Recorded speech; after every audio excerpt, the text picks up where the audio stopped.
de las partes. Adelante. Adelante. Tradicionalmente se culpaba a una sola de las partes, a los funcionarios del Estado, del tema de corrupción, y todo el análisis se hacía desde el punto de vista de los funcionarios estatales. Eso es lo que ha cambiado. Hoy por hoy, digamos, los teóricos del asunto están empezando a entender que el problema no es un problema solamente referido a funcionarios corruptos, sino es un problema que abarca mucho más. Un vaso de agua, por favor. Gracias. ¿Por qué sabemos todo lo que sabemos? En primer lugar, por la figura de la delación premiada o la colaboración eficaz, como es que se llama en el Perú. ¿En qué consiste esto? En que, si bien tradicionalmente los funcionarios y los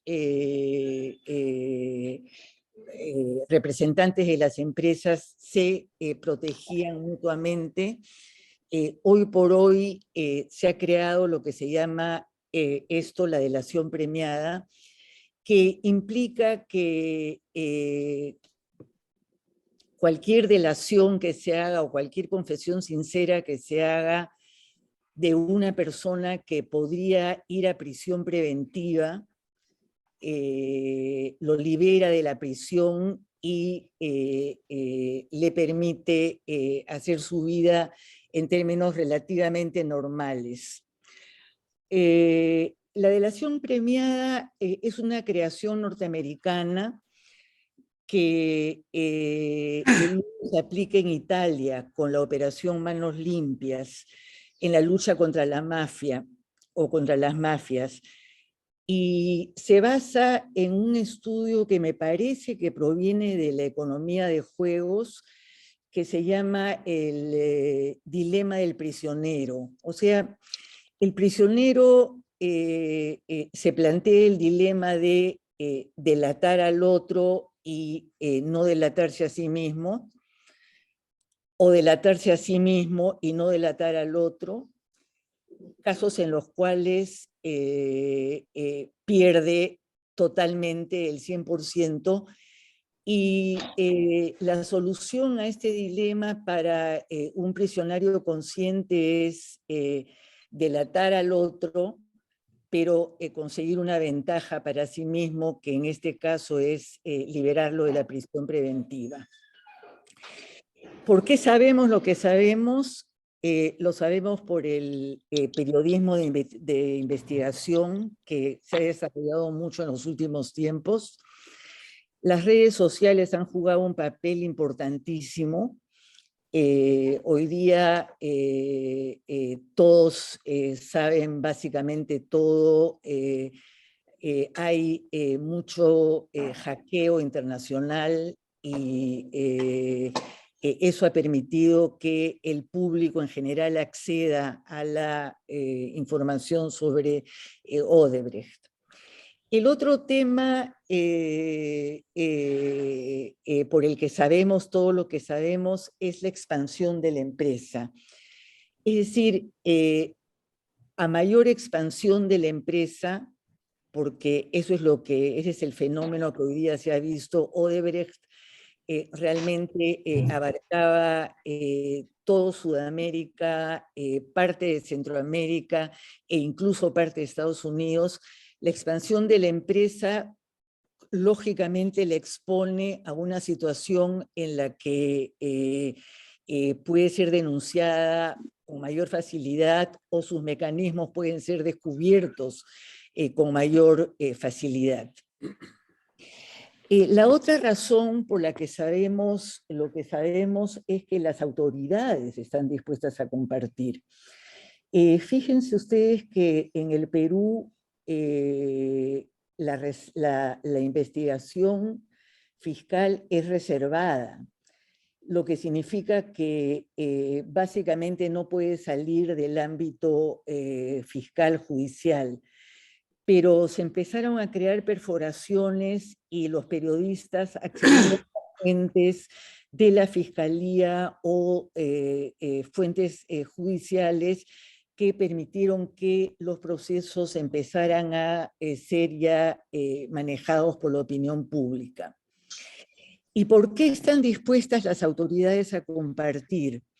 Están dispuestas a compartir porque cuentan con que la opinión pública les va a ser favorable. Hoy día puede hablarse realmente de la existencia de una opinión pública gracias a los fenómenos que acabo de describir y entonces la opinión pública siempre va a estar del lado de lo que las autoridades revelen sobre la corrupción del Estado.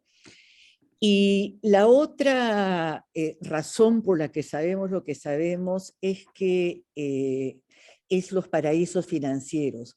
Los paraísos financieros han existido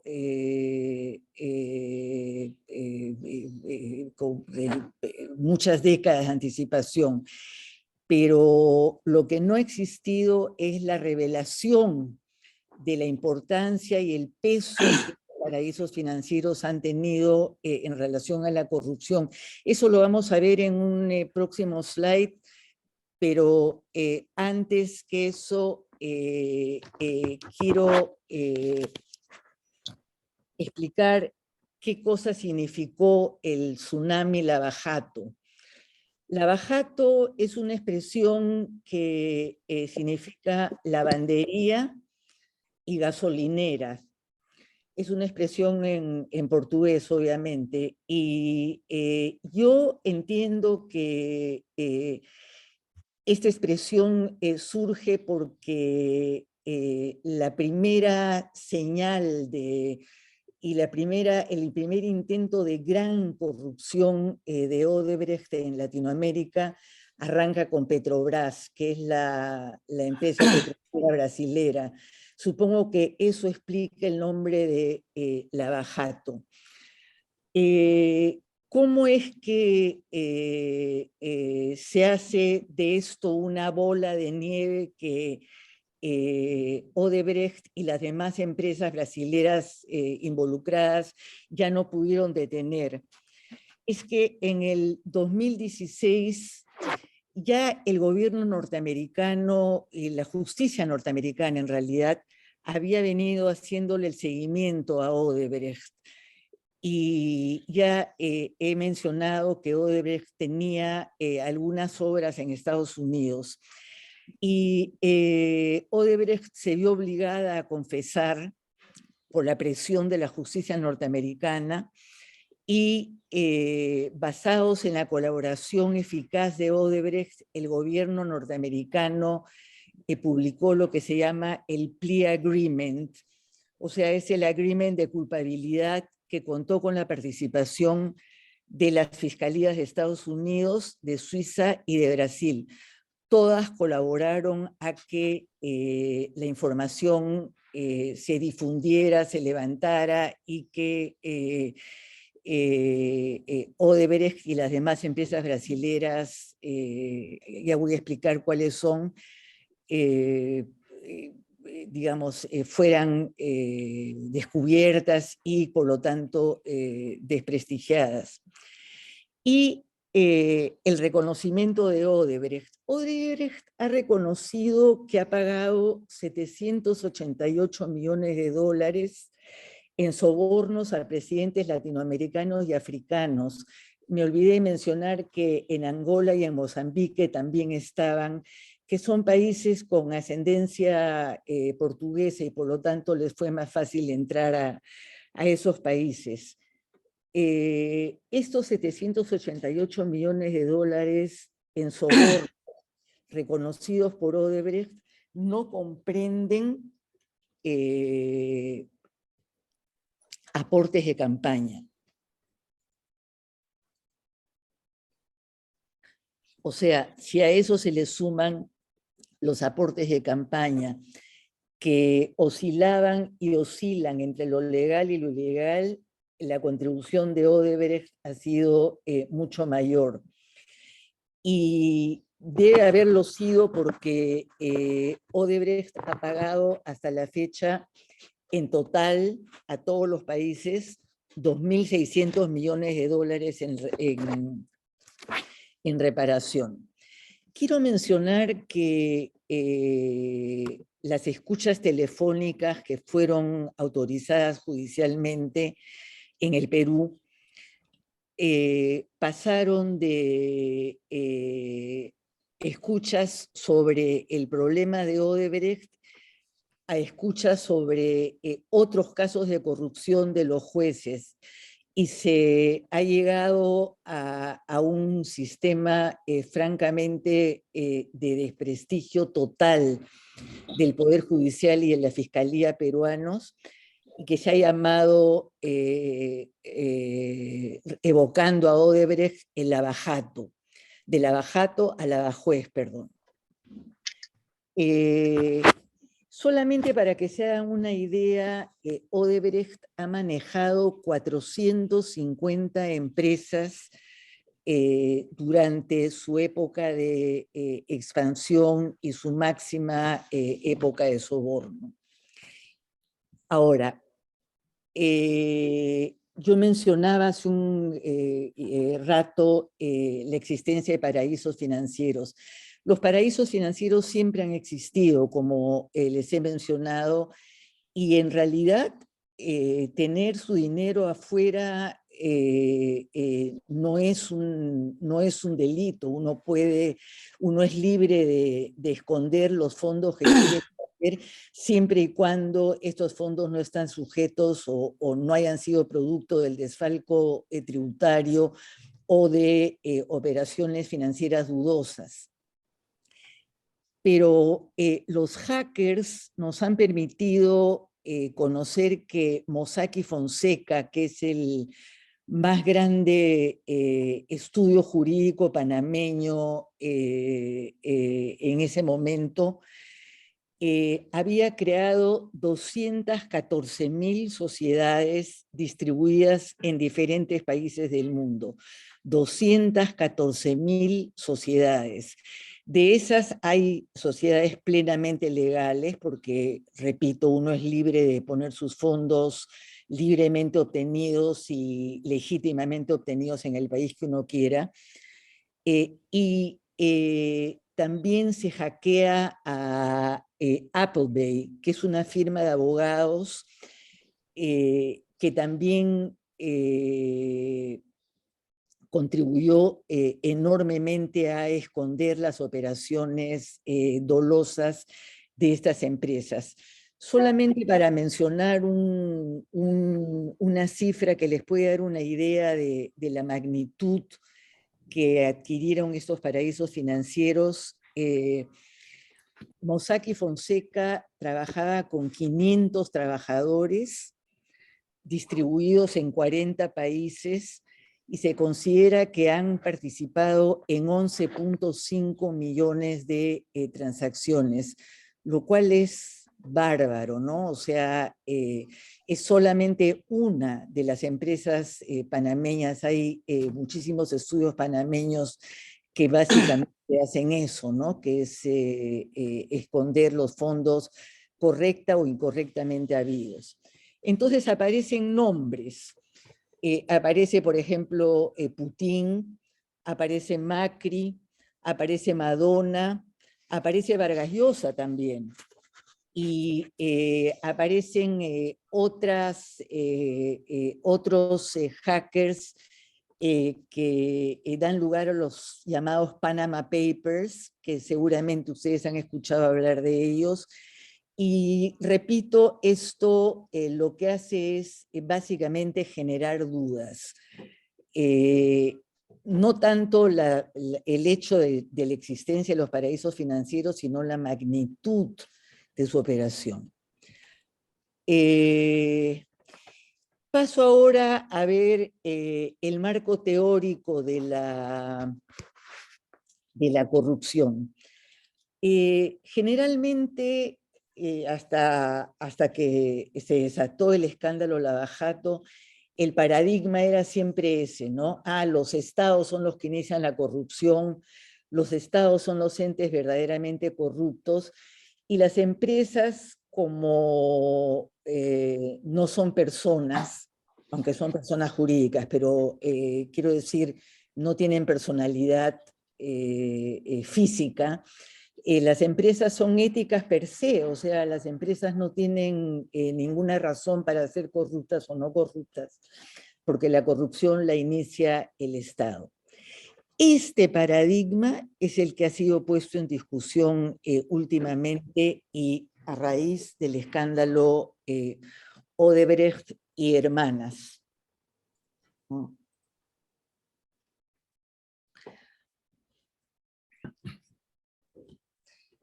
¿Qué cosa significa esta nueva visión teórica del asunto?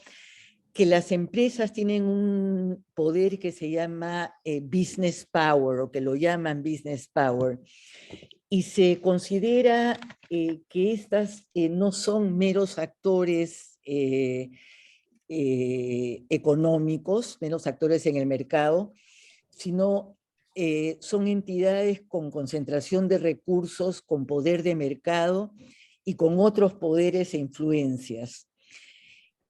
Este business power o esta noción de business power, en donde ya se empieza a entender que la empresa tiene una participación directa y activa en la corrupción, se desarrolla generalmente en economías liberales.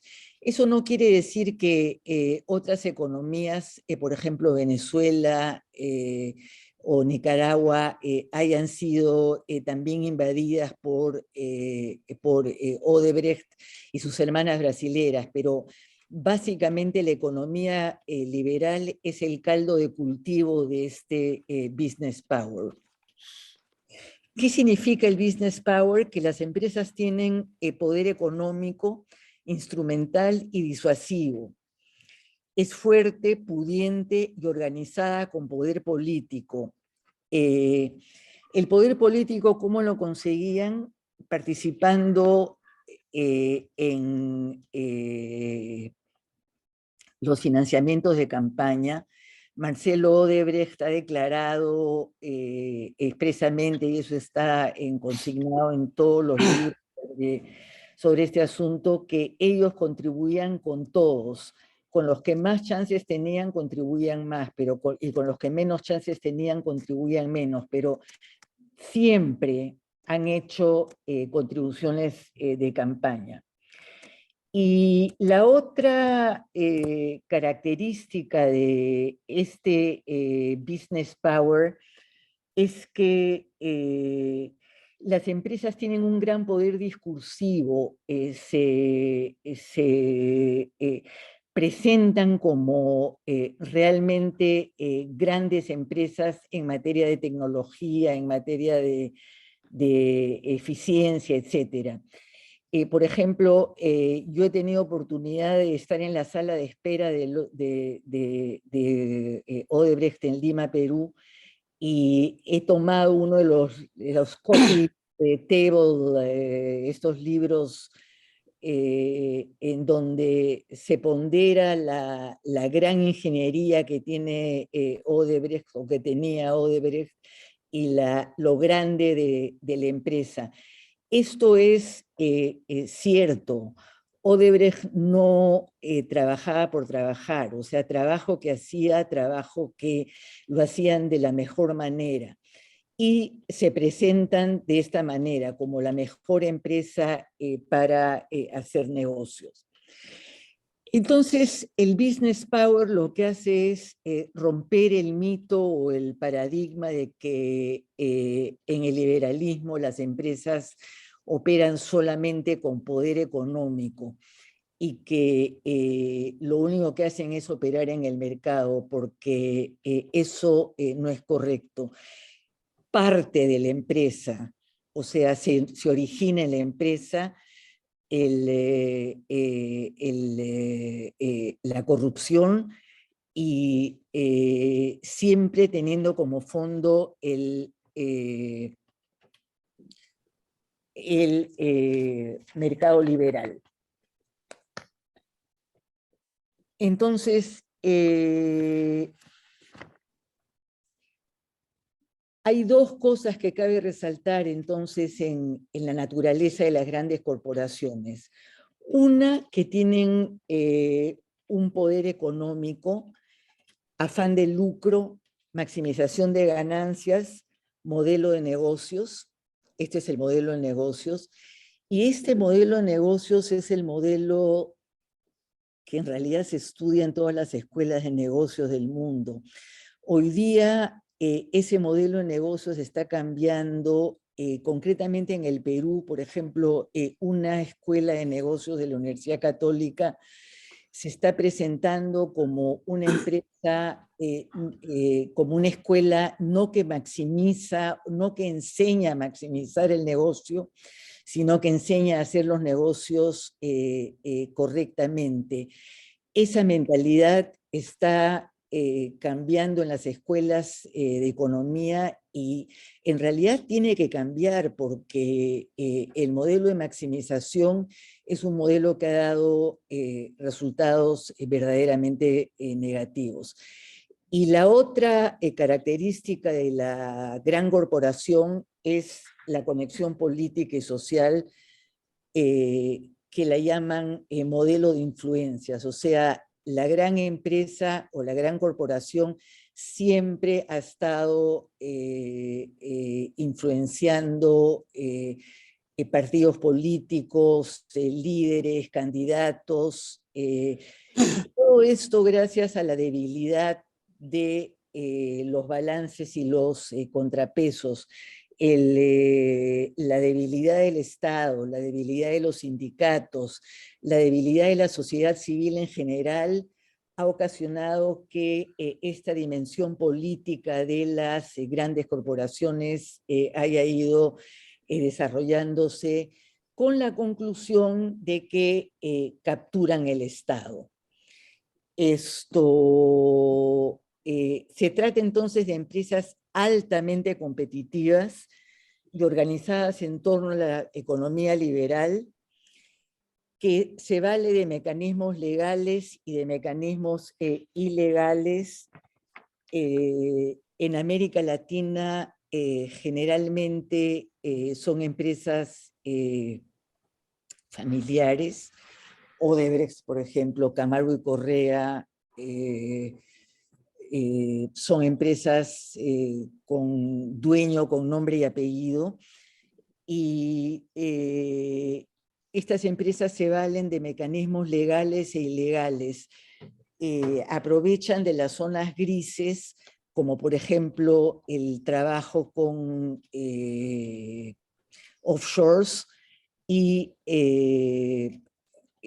mediante estas empresas offshore crean un sistema de corrupción altamente desarrollado.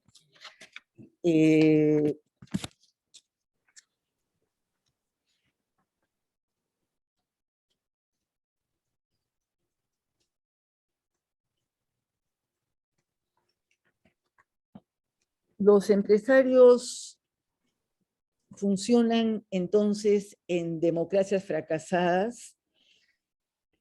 Esta es una frase de Camargo Correa que le dice a un político: ustedes van a cambiar, pero nosotros vamos a permanecer.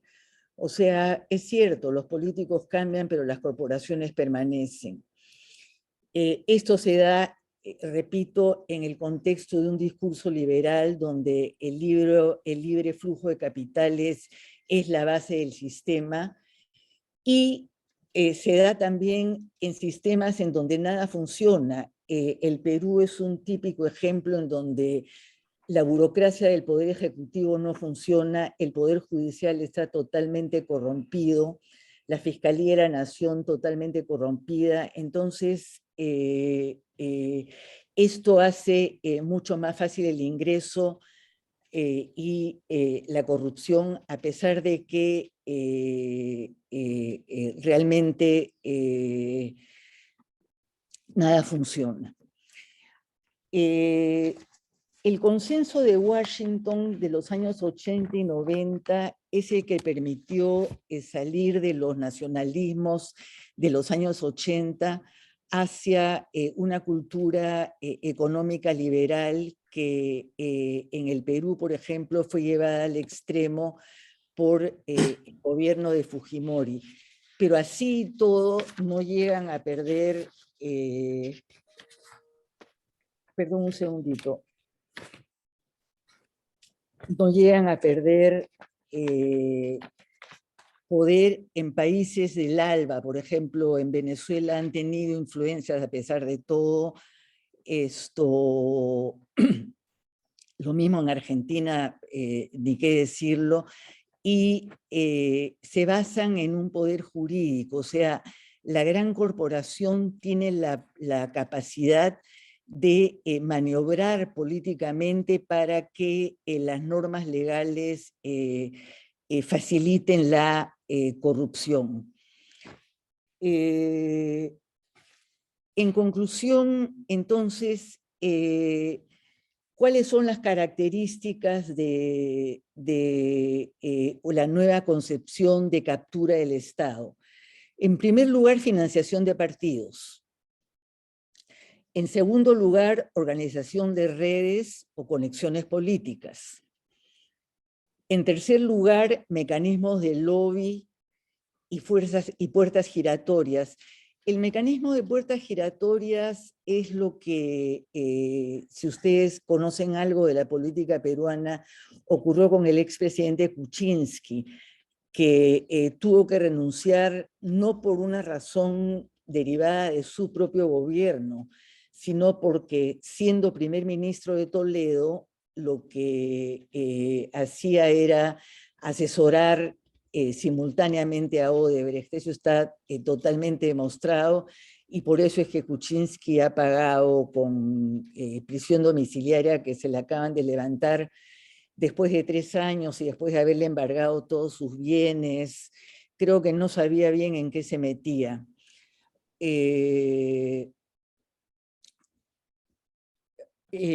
Sigo entonces, aparte del lobby y puertas giratorias, sobornos directamente, todo el nivel 2, digamos, de toma de decisiones en el Estado está tomado por Odebrecht, tanto que este nivel 2 está pasando cárcel, mientras que el nivel 1 se libera, vuelve otra vez y se vuelve a liberar y sigue con procesos abiertos que nunca terminan, pero los del segundo nivel la están pagando con cárcel.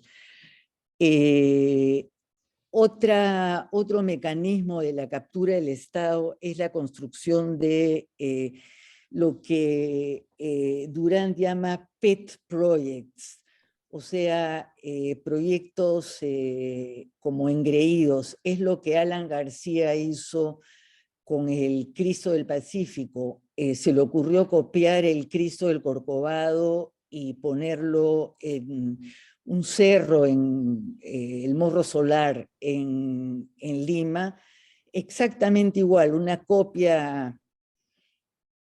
Ni siquiera tuvo la originalidad de hacer algo distinto, y por supuesto eso fue financiado por Odebrecht. Lo mismo el Gran Teatro Nacional, que fue inaugurado por Toledo. Trabajan también con mecanismos para ganar simpatías en la sociedad. Esto es bien importante porque no es que Odebrecht y sus empresas hermanas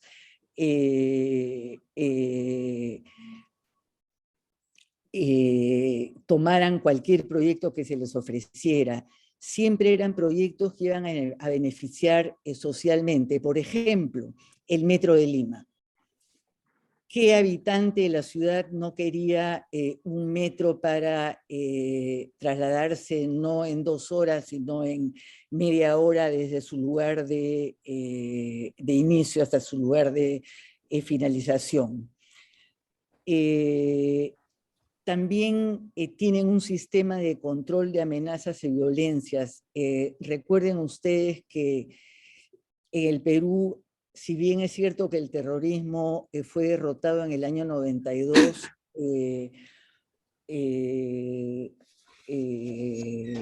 todavía hay vestigios en algunas zonas y Odebrecht tenía todo un mecanismo de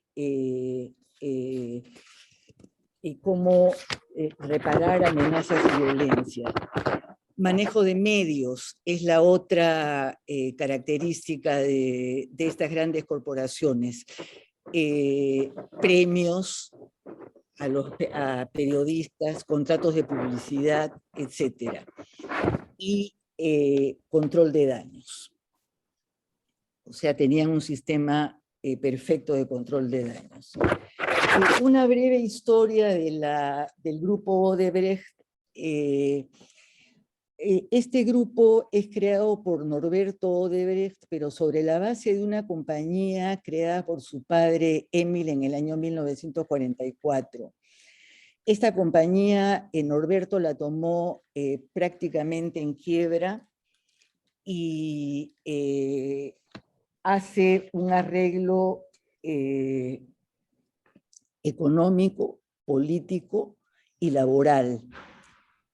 Los tres elementos son trabajados por Norberto. Relaciones políticas, cumplimiento puntual del pago de deudas y bonos a sus trabajadores si es que cumplían con las obras también de manera puntual.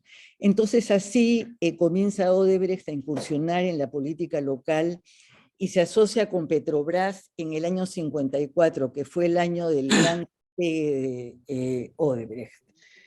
Y fue clave para su financiamiento.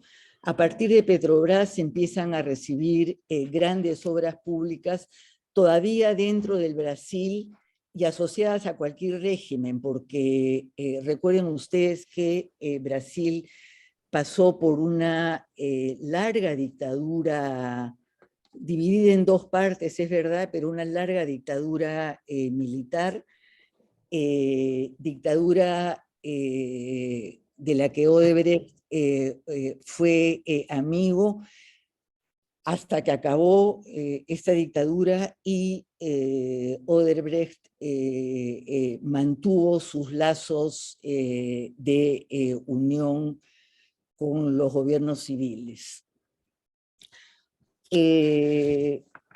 Odebrecht crece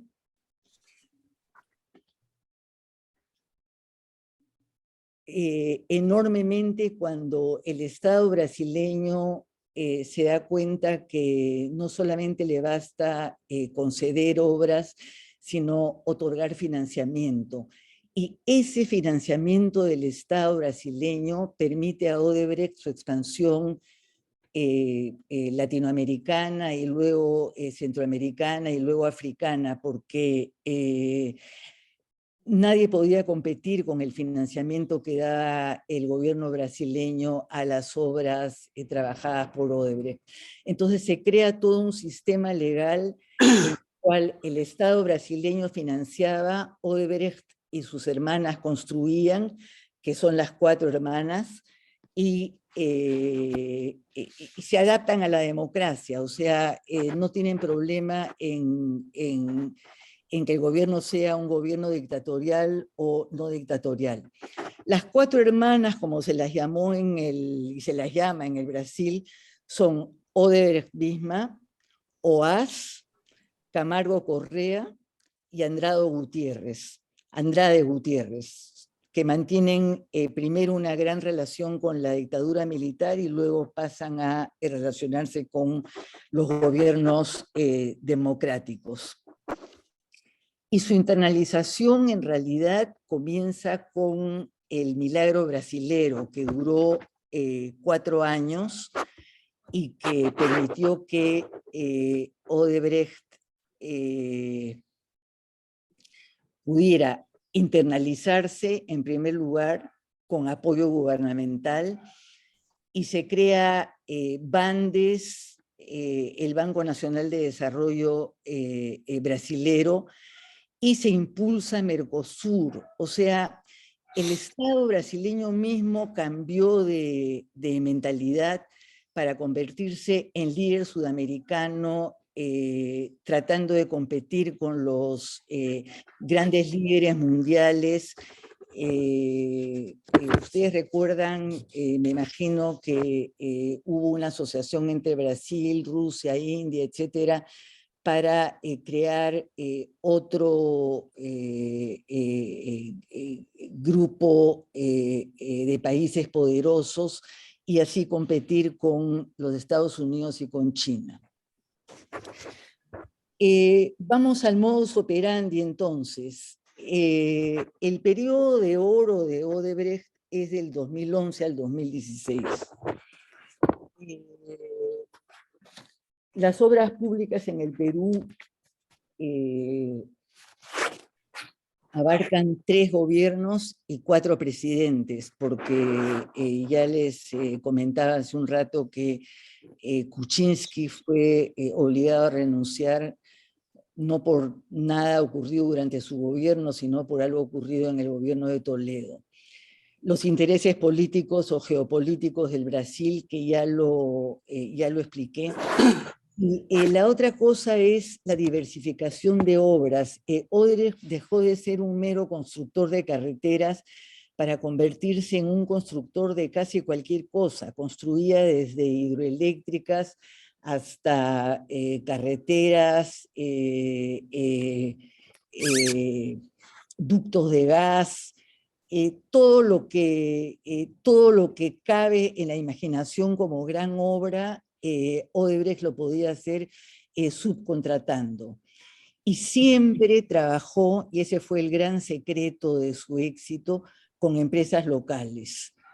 A diferencia, por ejemplo, de otros, estoy recordando de Luchetti, que es una empresa chilena que trató de entrar al Perú, no pudo entrar al Perú porque las empresas locales se le pusieron enfrente, manipulando alcaldes y evitando el ingreso de Luchetti.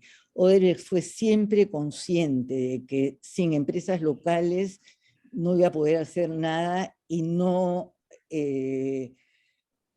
digamos, no tuvo ningún inconveniente en hacerlo. Es solamente, de nuevo, para que tengan una idea, la tasa de retorno de Odebrecht era del 320%.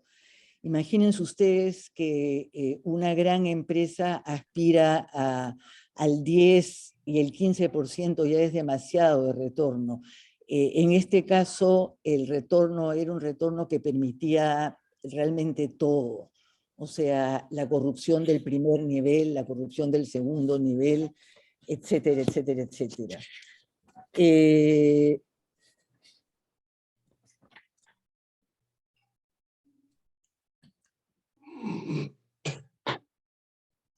A esto ya lo expliqué. ¿Cuál es la metodología que usaba Odebrecht para elegir proyectos? En primer lugar, analizar el contexto económico y político. Si él era favorable o él era desfavorable. Normalmente él era favorable porque contribuía con fondos de campaña que los cuales eran posteriormente devueltos mediante la entrega de obras. Segundo, la descripción técnica del proyecto tenía que ser un proyecto, como ya expliqué hace un rato, que contara con una aprobación de la opinión pública que, a pesar de que la opinión pública estuvo en contra de la carretera interoceánica, pero así todo, el proyecto pasó. La línea de tiempo era muy importante también porque tenía que durar lo que durara el gobierno de turno como máximo. Trabajaban con mapas de redes y actores, o sea, sabían quién era quién para qué cosa, y tenían desde el primer nivel, llámese presidente, dictador o jefe de Estado o primer ministro, hasta los pequeños funcionarios que se encargaban de hacer el trabajo de licitaciones en primer lugar y en segundo lugar, la aprobación de proyectos. Trabajaban con lo que se llama, y es bien conocida, la caja 2, o sea, ellos mantenían una caja 1, que era la caja que daba la cara, digamos, una caja abierta, y lo que se llama la caja 2, que era una caja encriptada, donde se suponía nadie podía entrar, hasta que las fiscalías de Estados Unidos, de Brasil y de Suiza lograron desencriptar el sistema y entrar. Y trabajaban con lo que se llaman los doleiros, o sea, eran personas naturales que viajaban del Brasil a la capital que fuera Lima, por ejemplo, con maletines llenos de dólares y repartían las coimas o los sobornos de manera física. El financiamiento generalmente se hacía a través de terceros. Pocas veces daba Odebrecht la cara directamente. Por ejemplo, los fondos de campaña los daba a través de los publicistas, no lo hacía directamente. Y cuando era escondido lo hacía a través de empresas offshore. Calculen ustedes que en 19 años que estuvo Barata en el Perú, Barata ha sido el jefe de la operación en el Perú y en toda Latinoamérica. En realidad era el segundo o el tercero después de Marcelo Odebrecht. Fue sometido a 100 investigaciones, todas infructuosas. ¿Por qué? Porque tenían un poder de control de daños muy grande, como les mencionaba hace un rato, y lo podían hacer. Influencia Odebrecht en la dación de leyes especiales, ya lo expliqué. Por ejemplo, declárese de interés público la construcción de gasoducto del sur, metro de Lima, carretera interoceánica, etc. Entonces, eso fortalecía legalmente la posición de Odebrecht y con eso conseguía las obras más fácilmente. Y recuerden ustedes que Odebrecht no tenía competencia porque su financiamiento era muy barato, era el financiamiento generalmente de Estado a Estado. Participan en todo esto estudios de abogados, gremios, periodistas, se asocian con el poder local. G&M, Graña y Montero, dos de los directivos de Graña y Montero estuvieron encarcelados con prisión preventiva por delación del propio Marcelo Odebrecht.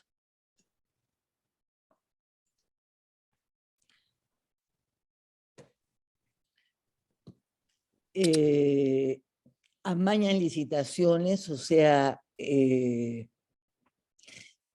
ajustaban las licitaciones a lo que ellos podían dar y a lo que los otros no podían dar. Generalmente ganaban las licitaciones, entre comillas, limpiamente, y tenía un escudo legal muy grande, que era el de los contratos ley, o sea, contratos que no podían ser modificados por leyes posteriores, lo cual, bueno, existe, pero es medio aberrante que una ley no pueda modificar un contrato, y también incursionó en arbitrajes, sobornando directamente a árbitros, quienes también purgaron prisión por esto. En conclusión, y con esto ya termino, Odebrecht responde a un modelo de captura del Estado con un modus operandi que cubría todos los flancos que ya expliqué, y con eso logró el 320% de retorno en sus proyectos, lo que le permitió afrontar con relativa solvencia las indemnizaciones que ha tenido que pagar a los estados. Con eso termino, muchas gracias, espero no haberlos aburrido demasiado. Y estoy lista para las preguntas que Bueno, tengan. muchísimas gracias, Susi, una presentación fantástica. Así que vamos a, por favor, Julio, si puedes dejar de compartir la pantalla, si podemos vernos todos. Julio. Sí. Ok. Y entonces a los que tengan algunas preguntas, por favor, concisas, así tenemos tiempo. Preguntas cortas y concisas que podamos participar todos. A ver, Julio, si puedes salir de compartir, así entramos todos. A ver, ¿alguna pregunta? Por favor, levanta la mano Eduardo Blanchet. Eduardo Blanchet es de Argentina, por favor, adelante. Bueno, en primer lugar, quiero felicitar a la señora Sussman porque nos ha dado una conferencia muy buena y con muchos elementos para entender el poder fantástico de estas corporaciones. Solamente quiero hacer una observación. La palabra lavallato viene de yato. Yato en portugués es un chorro. Por ejemplo, un avión a jato es un avión, un jet. Entonces, lavallato eran estas lavadoras de autos a presión, y el nombre surgió porque cuando seguían a los federales seguían a la gente que hacía corrupción, descubrió que se reunían justamente en un lavallato, y de ahí viene el nombre de lavallato. Solamente una observación al paso. Después, la otra cosa que me llamó la atención en este modelo de corrupción, también explicado por la señora Sussman, bueno, ese es muchas veces lo que dice la izquierda, que el capitalismo es, digamos, el caldo de cultivo, como dijo ella, para la corrupción. Todo lo que sea atacar al comunismo vale para la izquierda. Yo que viví 6 años en la Unión Soviética, del 81 al 86, les cuento que nunca vi país tan corrupto como la Unión Soviética. O sea que el socialismo, en el fondo, yo diría que es hasta más corrupto que el capitalismo, porque va en contra de la naturaleza del hombre. En cambio, el capitalismo está, digamos, más en consonancia como operan las sociedades. Y después, para corroborar lo que la señora dijo, imagínense ustedes el poder de esta empresa, que si solamente con contar los 800 millones que se calcula que pagó en soborno, más los 2.600 millones en reparaciones, a la empresa se le fueron 3.400 millones en estos pagos. En el 2019, la empresa pidió la quiebra porque decía que tenía 21.000 millones de dólares de deudas. No sé qué pasó después de la quiebra, solo sé que Odebrecht se volvió una mala palabra y hoy en día la empresa se llama Novonor, pero no sé qué tal le va hoy en día después de todas estas vicisitudes. Y ahora sí viene mi gran pregunta, y es, si usted considera, señora Sussman, que con todo lo que sabemos, con este modelo teórico que nos permite entender cómo funcionan estas grandes corporaciones, ¿cree usted que el saber que tenemos sobre su modus operandi causará una disminución de la corrupción? Bueno, en primer lugar, dos atingencias previas. El nombre lavajato, en realidad, yo lo he tenido del libro de Francisco Durán, que dice que jato es, pero con su explicación es mucho más lógica la explicación que usted acaba de hacer, pero yo la he obtenido no de mi imaginación, sino del libro de Durant. En relación a capitalismo, socialismo, no es una crítica al capitalismo, es simplemente decir que estas empresas funcionan tanto en el capitalismo como el socialismo. No hay modelo económico que se resista a su capacidad de influencia, digamos. O sea, cualquiera. Durant, que es el libro en el que me he basado para hacer esta exposición, tampoco propone el socialismo como salida, simplemente dice que el sistema capitalista ha sido perforado realmente por esos actos de corrupción que se pueden dar realmente en cualquier sistema, tanto que los países del ALBA, por ejemplo, también están incorporados, y claro, no sé si son socialistas puramente hablando, pero están incorporados.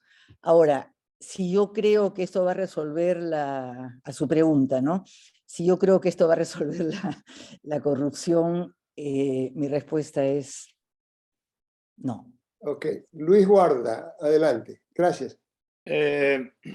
Bueno, yo creo que la corrupción es inherente al ser humano, así que yo no creo que la corrupción se acabe.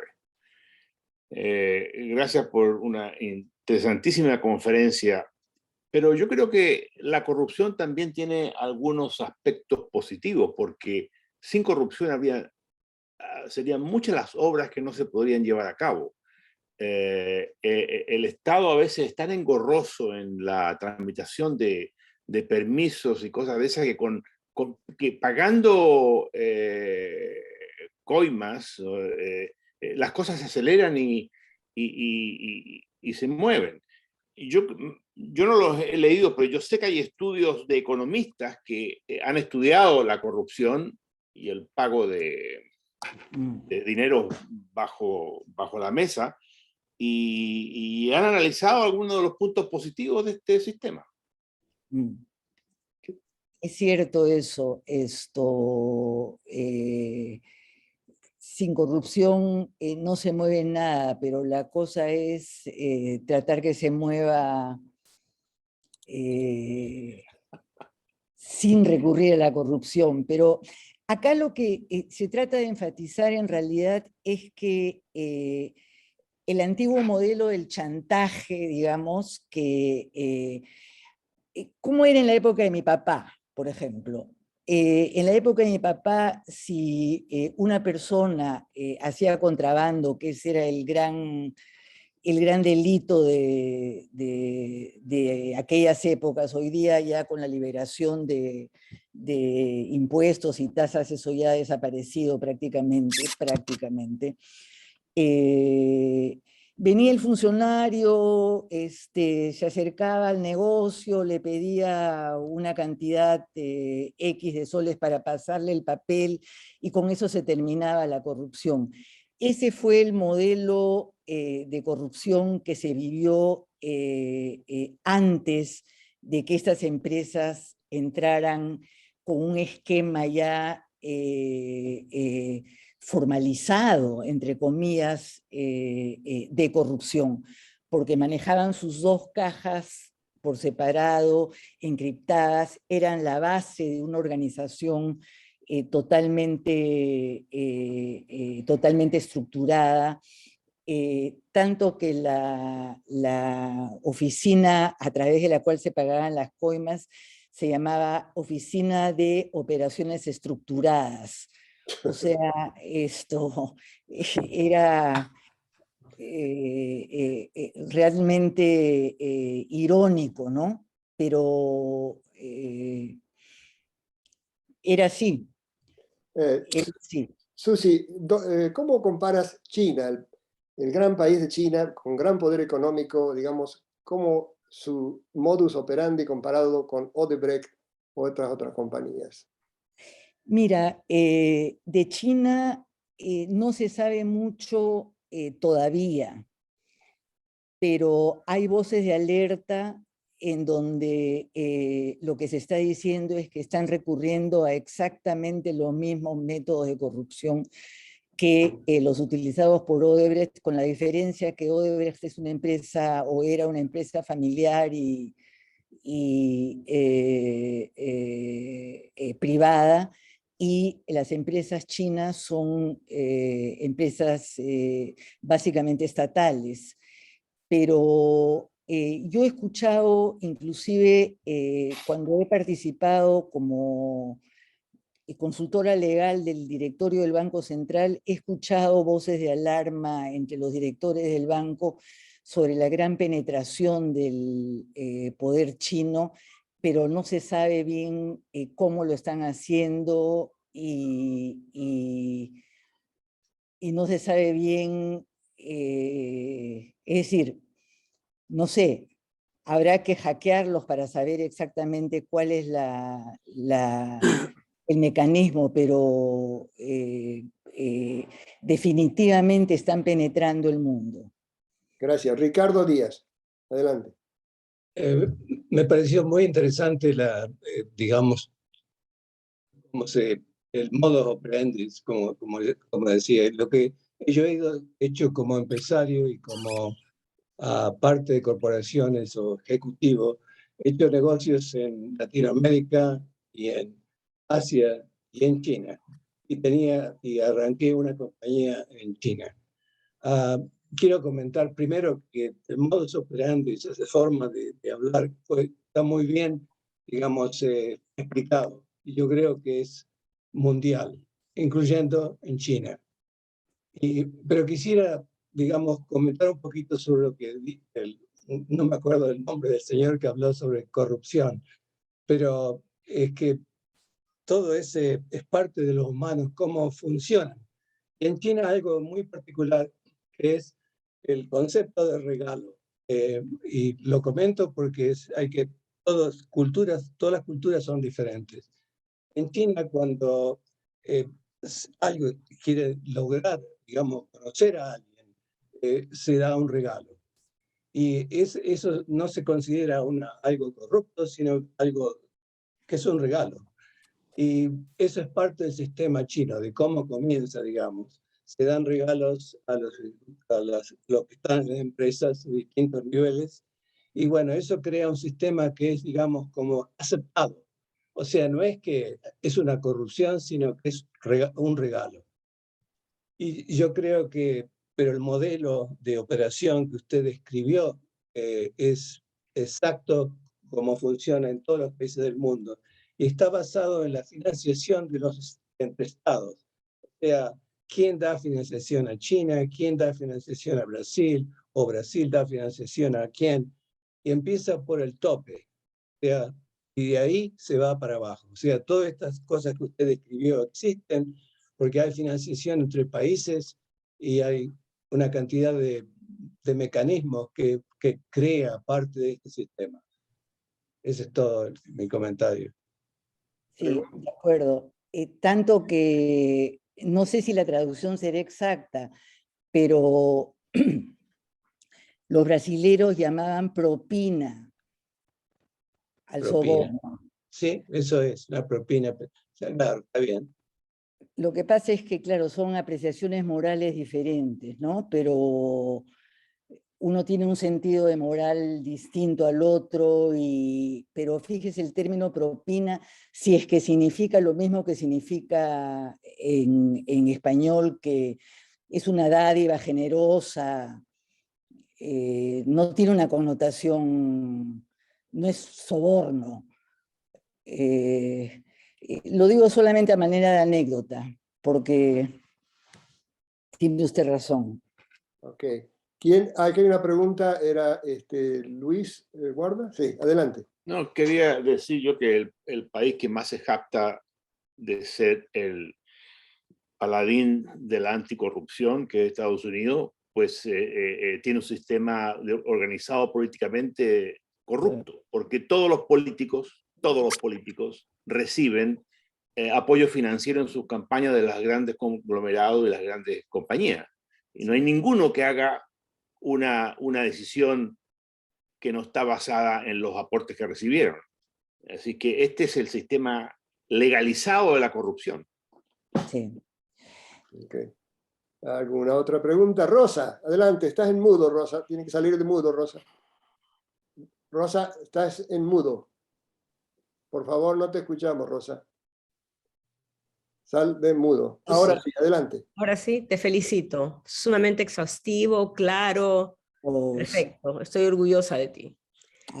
Pero tengo una pregunta que es más que todo es una curiosidad. ¿A dónde está Marcelo Odebrecht ahorita? ¿Y dónde están las 4 hermanas? ¿Fueron juzgados? ¿Fueron acusados? ¿Qué Bueno, pasó? Marcelo pasó unos 4 años de cárcel, si no me equivoco. ¿En Pero dónde? ¿En Brasil? En Brasil. en Curitiba. Lo que entiendo es que está libre, pero libre es un decir, con arresto domiciliario. Es lo que entiendo, pero no sé en qué estará ahorita. Lo que sí sé es que su proceso fue así. Empezó con una detención preliminar. Él arrancó la delación premiada porque él era el primero que quería liberarse de la cárcel. Y con él empezó una seguidilla, lo liberaron, pero todavía su régimen, hasta lo que yo sé, no es completamente normal. Ok, Alejandro Sepúlveda, veo que levanta la mano. Adelante, Alejandro. Estás en mudo, Alejandro, por favor. Tienes que salir de mudo. No te escuchamos, Alejandro. Unmute. Ahora sí, unmute. Ahora sí. Perfecto. Gracias. En primer lugar, buenísima la presentación. Te lo agradezco. Hay un par de cosas que a mí me llamaron la atención. Usted habla de primer nivel, segundo nivel, tercer nivel. Y lo que a mí me llama la atención es que, por lo menos mi entender, es que Perú se está persiguiendo mucho al primer nivel, a los presidentes. Pero tiene que haber habido una cantidad de legisladores que pasaron leyes protegiendo a los de jueces que se hicieron la vista gorda. Y la pregunta es, ¿hasta qué punto este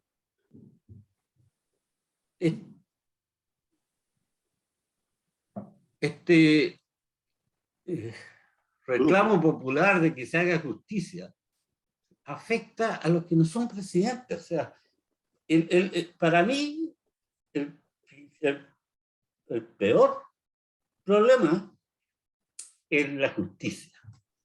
Si los jueces son corruptos, no se puede esperar nada del resto del país.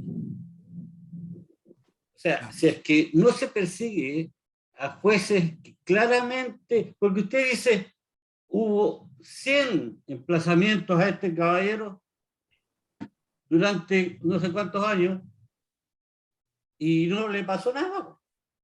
Eso significa que hubo abogados y jueces, etcétera, que en 100 oportunidades pudieron haber hecho algo y no lo hicieron. Entonces, en el fondo la pregunta es, ¿hasta qué punto esta reacción popular contra la corrupción se convierte en carne en el país? O sea, ¿realmente se hace un esfuerzo por eliminar la base de la corrupción? Bueno, en el Perú se ha creado un pequeño grupo de fiscales que son fiscales anticorrupción y que están obsesionados con su trabajo anticorrupción. Ahora, hay ahí una cuestión bien grave también, ¿no? Y es que justos pagan por pecadores, porque yo conozco el caso de árbitros, por ejemplo, con los que yo he trabajado innumerables casos, y son árbitros que han sido encarcelados. ¿Por qué? Porque participaron en un arbitraje en el que Odebrecht ganó. Entonces, hay siempre ese riesgo, ¿no? Que los fiscales se vuelven obsesivos con perseguir el delito, cosa que tiene su punto bueno, pero pasándolo por la coladera también cae el que no debe caer. Hay funcionarios públicos realmente probadamente sanos y leales que han caído y y no hay nada que hacer, pero el sistema judicial es así desde las épocas más remotas, digamos, desde el virreinato, la audiencia y eso, todos entraban en el sistema de corrupción, sea por contrabando de plata, por fabricación de ciertos objetos prohibidos, etc. Entonces, no sé hasta qué punto es posible que cambie la administración de justicia. Se ha hecho muchos estudios, han hecho muchas propuestas, pero la cosa no cambia. Yo creo que es el ser humano. El ser humano. Ok, a ver, Ed Corey tiene una... Veo, levanta, Ed Corey, ¿está levantando la mano? No te escuchamos. Muchas gracias, Susi. Bueno, hay tantos casos. Por ejemplo, en Haití, el petrofraude, donde disparó más de 3.8 billones de dólares. Y para un pueblo tan pobre y no tienen nada. Y todo esos dólares están, bueno, disparados por las familias, las más ricas y poderosas en este país. Es realmente horrible. Entonces, no estoy totalmente de acuerdo con Luis, que dice que puede ayudar, porque en este ejemplo, el pueblo no ve nada por este ayuda. Ok. All right. Sí, Eduardo Blanchet. Sí, una observación para Rosa. Marcelo Odebrecht fue condenado a 19 años de cárcel. Si cumplió solo 4, tiene que darse por bien servido. Por otro lado, todo este tema de la corrupción es complejo, pero al mismo tiempo es irónico que se considere que es parte integral de la sociedad y que de alguna manera, como dijo Luis, pueda ayudar a que las cosas se hagan, pero por otro lado está penado penalmente. Y lo curioso es que, bueno, los sistemas judiciales andan mejor en unos países que en otros. Por ejemplo, quiero poner como un ejemplo negativo a mi propio país con mucha pena, pero el hecho concreto es que en la Argentina se pagaron 56 millones de dólares, jamás se procesó a nadie y jamás se recuperó $1 de todo eso, mientras que en Perú, por más que ustedes digan que tiene un sistema judicial que no funciona muy bien, sí hubo procesados, sí hubo condenados y se recuperaron sobornos. Isaac levantó la mano. Isaac, adelante. Sí, yo tengo entendido, por lo que he leído desde tiempo atrás, que el lavajato fue, en realidad es una traducción que dice lava autos. Sí, es eso. Es lava autos. Claro. Y la razón de que se llame de ese tipo, de esa forma, es que la primera hilacha de toda esta trama pasó en una gasolinera lavacoches, Exacto. donde Odebrecht estaba dando dinero a Petrobras y lo hicieron en ese lugar para pasar desapercibidos. Uh-huh. El otro asunto es de corrupción. Más evidente de que la gente no entiende lo que es corrupción es lo que está pasando en Brasil en este momento. Lula, que recibió dinero de Odebrecht, que se sabe perfectamente que lo recibió, es candidato a presidente y por ahí lo eligen presidente de Brasil. Entonces, el asunto no es solamente la corporación, sino que tenés que tener un ambiente favorable para que la corrupción gane. Entonces, las corporaciones están ahí para hacer dinero y lo pueden hacer de la forma que les parezca. Y entonces está la parte del otro lado de decir sí o no. Entonces no es solamente la corporación, es la víctima y el victimario.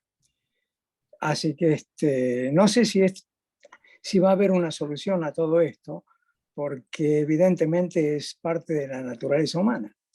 Ver el dinero, el oro, la plata o el dólar delante de los ojos te hace hacer cualquier cosa. Daniel Nichenson, no sé si estás ahí presente, veo tu nombre. Adelante, Daniel. ¿Está ahí? Bueno, no aparece. ¿Alguna otra pregunta? A ver, Alejandro o Rolando, ¿no? Bueno, muy buena la presentación, interesante las preguntas. Nuestra próxima reunión será el 17 de agosto y Daniel Nichenson va a hablar sobre Darwin en América Latina. Así que eso es en agosto.